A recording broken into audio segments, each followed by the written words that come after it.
I come to you today representing the Native American Church of the Ghost Dancers in regard to a project that we are attempting to perfect, and that is to petition the Department of the Interior that the Native American Church of the Ghost Dancers become a cooperative, an Indian cooperative association. We are in the process of acquiring a charter from the Secretary of the Interior that would raise us to the status of an Indian tribe. However, we would be very unique insofar as that we would be an intertribal cooperative association. This can be done on the basis of most Indian tribes have acquired their charters under the Indian Reorganization Act of 1934. There was a special act subsequently enacted by the U.S. Congress for Indians who resided in Indian territory. That could come from any tribes or different tribes. And what this would allow us to do is to obtain acknowledgement as a community. We intend to establish a Cenobitic community based upon cultural and spiritual principles. Most tribes have attained their charters for principally financial or economic reasons. They're essentially little more than business committees, and secondarily they have a cultural purview about them. Whereas our prime directive would be spiritual and cultural, and only secondarily economic.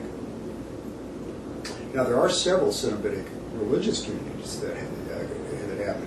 The term, let me explain for a minute the term what a Cenobitic community is. It's a community that functions as a egalitarian whole rather than having a hierarchical structure. Our community would principally be formed around the traditional Native American matrilineal clan system rather than the patrilineal male-dominated hierarchical structure. We'd essentially have a clan-based system versus a nuclear family system. And we function together as a whole, as a community. We also want to become self-sustainable. Self-sustainability is important. And what we want to accomplish, and that is self-sustainability in nutritious and valuable food sources, self-sustainability in energy resources, and other areas.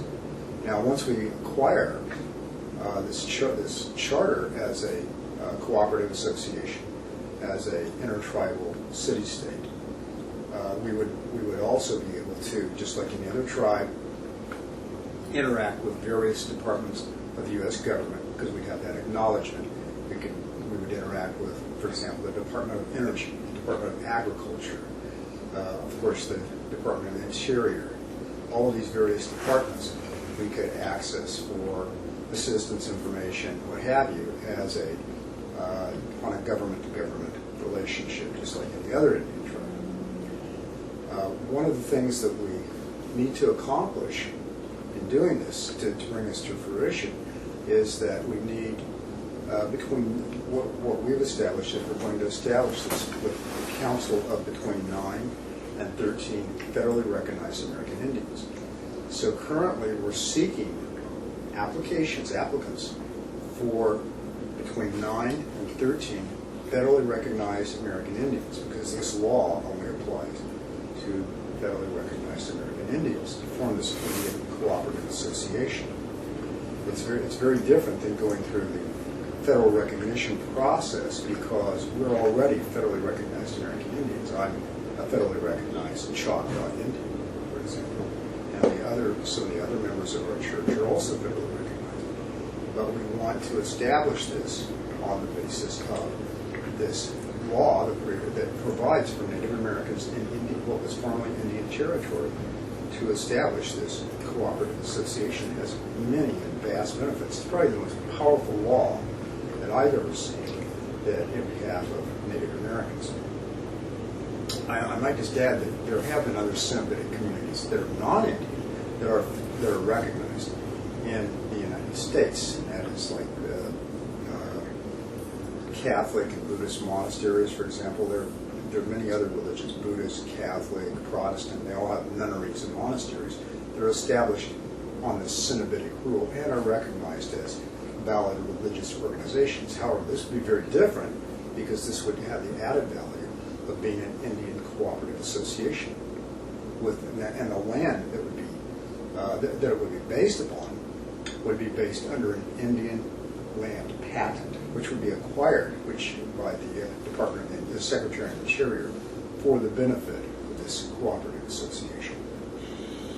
So that's about it for today. But if you have any questions regarding this, please call us at area code 213-787-6839. Again, 213-787-6839. Or you can email us at Anumpeshi, ANUMPESHI,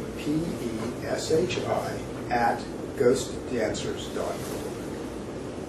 So, for now, Namaya Horshish, Namaste.